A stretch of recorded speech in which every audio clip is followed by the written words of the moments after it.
जय जोहार, जय आदिवासी। स्टेज पे कांग्रेस पार्टी के वरिष्ठ नेता, हमारे प्यारे कार्यकर्ता, आदिवासी भाइयों और बहनों, आप सबका यहाँ बहुत बहुत स्वागत, नमस्कार। कैसे हैं आप? बढ़िया है। कहाँ से बढ़िया से?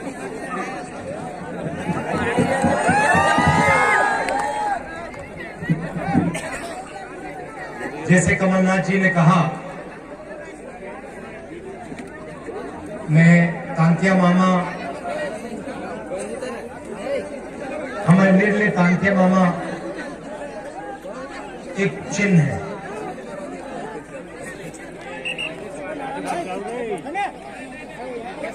एक सोच है। एक व्यक्ति जरूर थे, मगर वो एक चिन्ह और एक सोच और एक विचारधारा भी थी। और उनकी विचारधारा के कारण, उनकी सोच के कारण मैं आज यहां आया हूं।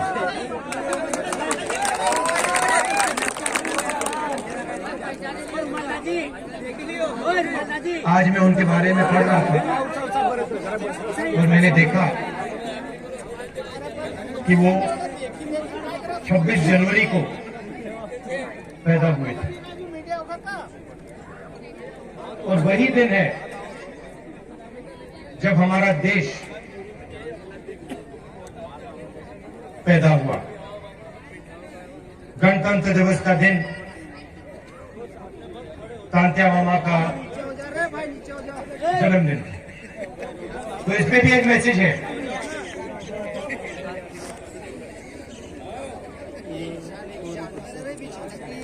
कुछ दिन पहले मैंने महाराष्ट्र में एक भाषण किया और उसमें मैंने आदिवासी शब्द के बारे में बोला।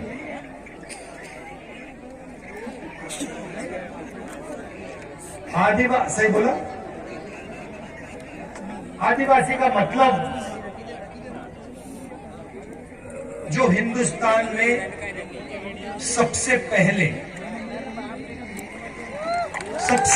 रहते थे।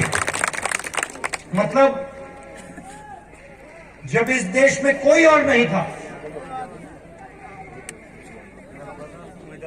तब भी आप लोग इस देश में रहते थे। अगर आप आदिवासी हो और अगर आप यहां सबसे पहले रहते थे, तो इसका मतलब ये बनता है कि आप इस देश के असली मालिक हो।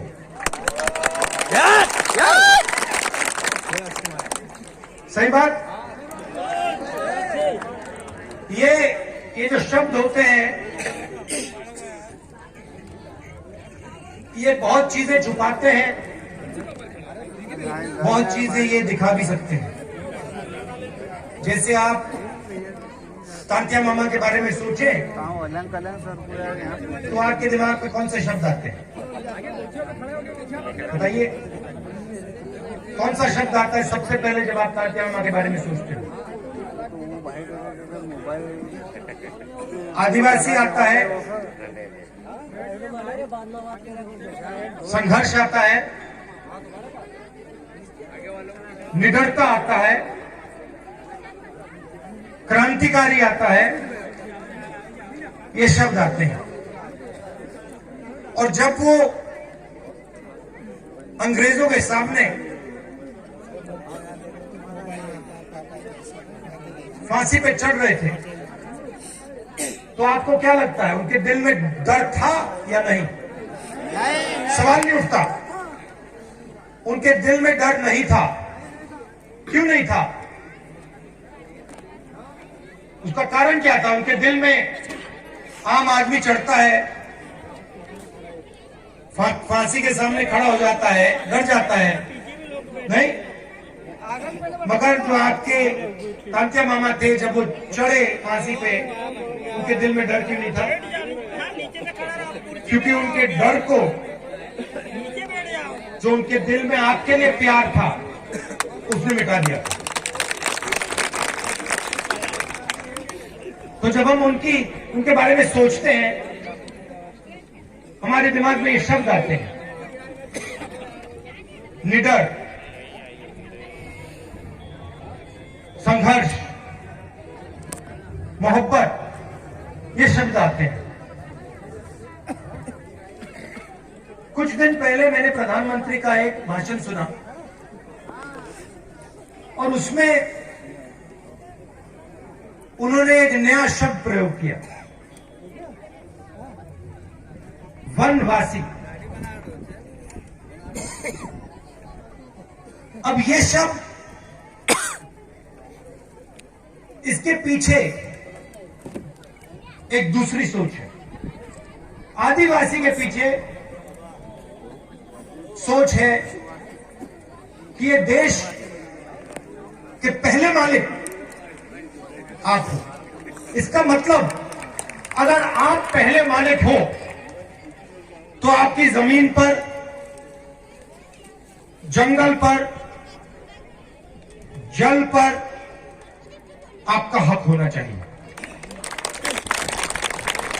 मगर वहां रुकना नहीं, आप असली मालिक हो तो आपको और आपके बच्चों को अधिकार मिलने चाहिए। आपको, अगर आपका बच्चा इंजीनियर बनने का सपना देखे, सरकार को आपकी पूरी मदद करनी चाहिए। अगर आप में से कोई डॉक्टर बनना चाहे, आपकी बेटी डॉक्टर बनना चाहे, उसकी पूरी मदद होनी चाहिए। क्यों? क्योंकि आप असली मालिक हो, आप पहले मालिक हो। तो सबसे पहला आपका काम होना चाहिए। मतलब जंगल तो आपका है, मगर जंगल के बाहर भी आपको अधिकार मिलना चाहिए। और जब बीजेपी की सरकारें स्कूल और कॉलेज को प्राइवेटाइज कर देती है, उद्योगपतियों के हवाले कर देती है, या अस्पतालों को उद्योगपतियों के हवाले कर देती है, तो आपके बच्चे शिक्षा नहीं पा पाते और आपके परिवारों को जब अस्पताल की जरूरत होती है, आप वहां नहीं जा पाते। जब बीजेपी पब्लिक सेक्टर को बंद करती है, रेलवेज को, बीएचईएल को प्राइवेटाइज करने का काम, बेचने का काम करती है, तो वो सीधा आदिवासियों को चोट मारती है। देखिए, मैं आपसे पूछता हूं, नोटबंदी से आपको फायदा हुआ या नुकसान? जीएसटी, नोटबंदी और कोरोना के समय जो सरकार ने किया, दलितों को, पिछड़ों को, आदिवासियों को, किसानों को, मजदूरों को उन्होंने चोट मारी। मैं भाषण में कहता हूं ये पॉलिसियां नहीं थी, ये हथियार है। अब नरेंद्र मोदी जी एक नया शब्द लाए, वनवासी। इसका मतलब अलग है। सबसे पहला इसका मतलब यह है कि आप पहले मालिक नहीं हो, आप सिर्फ जंगल में रहते हो। पहला मतलब ये। दूसरा मतलब कि जंगल के बाहर आपको, वन के बाहर कोई भी आपको अधिकार नहीं मिलना चाहिए। और तीसरा मतलब जो आपको दिख रहा है, जहां भी हम देखें बीजेपी की सरकारें जंगल को उद्योगपतियों को दे रही है, जंगल काटे जा रहे हैं। आस्ते आस्ते आस्ते आस्ते आस्ते हिंदुस्तान में जंगल खत्म होते जा रहे हैं। सही बोला था? बोला सही। तो तीसरा मतलब यह है कि जब इस देश से जंगल खत्म हो जाएंगे तो फिर आपके लिए इस देश में कोई जगह नहीं बचेगी। यह तीसरा मतलब है। ये मैंने आपको शब्द क्यों बताए? क्योंकि इन शब्दों के पीछे विचारधारा है। हम आदिवासी कहते हैं क्योंकि हम इस बात को मानते हैं कि आप हिंदुस्तान के असली और पहले मालिक हो। वो वनवासी कहते हैं क्योंकि वो आपके सारे के सारे अधिकार आपसे छीनना चाहते हैं और आपको यह याद नहीं दिलाना चाहते कि आप ही इस देश के पहले और असली मालिक हो। तो सबसे पहले मैं चाहता हूं कि ये जो बीजेपी के लोगों ने आपके ऊपर अपमान किया है, ये जो शब्द इन्होंने आपके लिए प्रयोग किया है वनवासी, इसके लिए ये आपसे माफी मांगे। हाथ जोड़ के हिंदुस्तान के आदिवासियों से ये माफी मांगे और उनसे कहें कि आप वनवासी नहीं हो, आप आदिवासी हो और आप हिंदुस्तान के पहले मालिक हो और हम आपको जो भी अधिकार चाहिए वो हम आपको देंगे। और दूसरा काम, माफी मांगने के बाद, पहले नहीं, माफी मांगने के बाद दूसरा काम, जो ये आपसे जंगल छीनते हैं, जो हम पैसा कानून लाए, जमीन अधिग्रहण बिल लाए, फॉरेस्ट राइट एक्ट लाए, इन 3 कानूनों को ये जो कमजोर करते हैं और आपकी जो जमीन है जो आपसे छीनते हैं, आपका जल है, आपका जंगल है जो आपसे छीनते हैं, वो आपको वापस देने का काम शुरू कर दें।